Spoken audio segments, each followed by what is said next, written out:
Layanan drive-thru resmi diluncurkan kantor imigrasi Makassar. Dengan layanan ini, pemohon cukup menempelkan kertas berisi barcode di mesin scan untuk memperoleh nomor pengambilan paspor tanpa harus turun dari kendaraan. Setelah itu, pemohon langsung menuju loket pengambilan. Layanan ini diklaim yang pertama di Indonesia Timur dan hanya membutuhkan waktu 5 menit. Selain mengurangi interaksi antara pemohon dan juga petugas imigrasi, layanan ini juga diharapkan menghindari praktek korupsi dan juga calo di lingkungan imigrasi.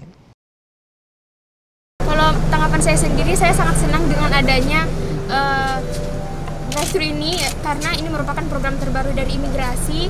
Karena sebelumnya, setahu saya, keluarga saya juga pernah mengurus dan belum pernah ada drive-thru seperti ini. Dan zaman COVID ini, ya lebih dipermudah dan saya sangat senang.